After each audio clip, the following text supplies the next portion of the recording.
नमस्कार। आज हम हिंदी साहित्य की अमर कृति रश्मिरथी के प्रथम सर्ग का भावार्थ सुनेंगे। यह सर्ग महाभारत की महान योद्धा कर्ण के जीवन संघर्ष का पहला और निर्णायक अध्याय है। यहीं से कर्ण के अपमान, स्वाभिमान और मित्रता की कथा आरंभ होती है। रश्मिरथी का प्रथम सर्ग केवल कथा का आरंभ नहीं है, बल्कि कर्ण के संपूर्ण जीवन संघर्ष का बीज है।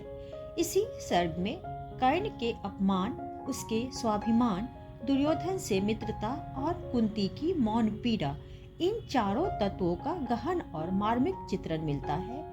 कवि दिनकर ने इस सर्ग में समाज की वर्ग व्यवस्था, जातिगत अहंकार और मानवीय संवेदनाओं को अत्यंत ओजस्वी तथा करुण भाषा में प्रस्तुत किया है। यह सर्ग पाठक को आरंभ से ही कर्ण के पक्ष में खड़ा कर देता है।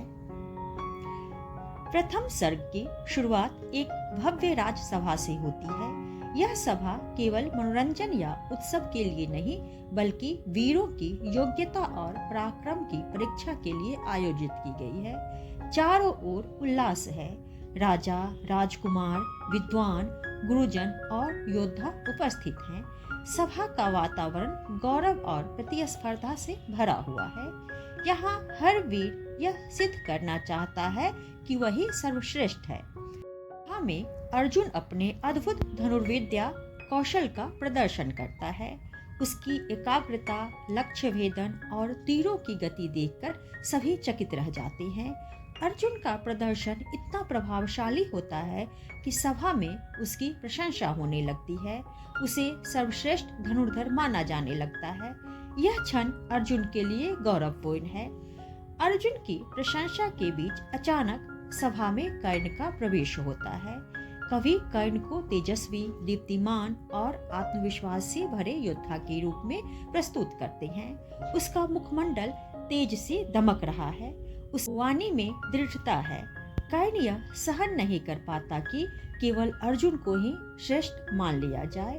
वह आगे बढ़कर अर्जुन को युद्ध की चुनौती देता है। यह ललकार अहंकार की नहीं, बल्कि समान अधिकार की मांग है। कवि इस मौन के माध्यम से कर्ण के आंतरिक संघर्ष को अत्यंत प्रभावी ढंग से दिखाता है। कर्ण यहाँ करुण नायक बन जाता है, दुख सहता हुआ पर अपने आत्म गौरव को न खोने वाला। सभा में फैले इस अन्याय को देखकर दुर्योधन खड़ा होता है। वह कर्ण की योग्यता को पहचानता है और सामाजिक रूढ़ियों को चुनौती देता है। दुर्योधन वही कर्ण को अंग देश का राजा घोषित कर देता है। यह घोषणा केवल राजनीतिक नहीं, बल्कि नैतिक साहस का प्रतीक है। राज्याभिषेक के साथ ही कर्ण को वह सम्मान मिलता है जिसका वह सदा अधिकारी है। उसका झुका हुआ मस्तक गर्व से उठ जाता है। क्षण कर्ण के जीवन में एक नया मोड़ आता है। अपमान के अंधकार में सम्मान का प्रकाश। दुर्योधन द्वारा दिए गए सम्मान से कर्ण का हृदय कृतज्ञता से भर जाता है। वह संकल्प करता है कि जिसने उसे सम्मान दिया है, उसके प्रति वह आजीवन निष्ठावान रहेगा। यहीं से कर्ण दुर्योधन की अटूट मित्रता की नींव पड़ती है।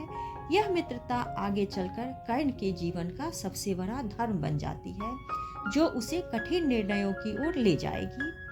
सभा में यह सब घटित हो रहा है और एक ओर एक स्त्री यह सब देखकर भीतर ही भीतर टूट रही है।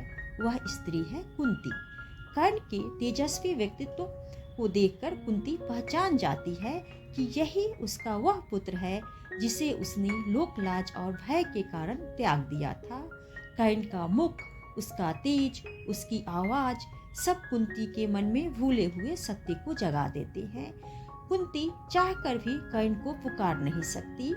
समाज, मर्यादा और समय सब उसके मुंह पर ताले की तरह जड़े हैं। उसके मन में पश्चाताप है कि जिस पुत्र को आज सभा अपमानित कर रही है, वह वास्तव में राजकुमार है, पर वह सत्य प्रकट नहीं कर पाती। यह कुंती का मौन कर्ण के जीवन की सबसे बड़ी त्रासदी बन जाता है। कवि यहाँ यह स्पष्ट करते हैं कि कर्ण केवल समाज का नहीं, बल्कि अपनी माँ की विवशता का भी शिकार है।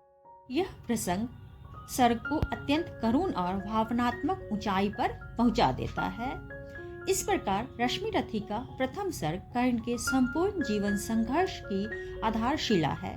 सभा में अपमान, दुर्योधन द्वारा सम्मान और कुंती का मौन, ये तीनों घटनाएं मिलकर कर्ण को हिंदी साहित्य का अमर, करुण और महानायक बना देती है। यह सर्ग हमें सिखाता है कि मनुष्य की पहचान जन्म से नहीं बल्कि उसके कर्म, साहस और आत्मसम्मान से होती है। तो आज के लिए इतना ही।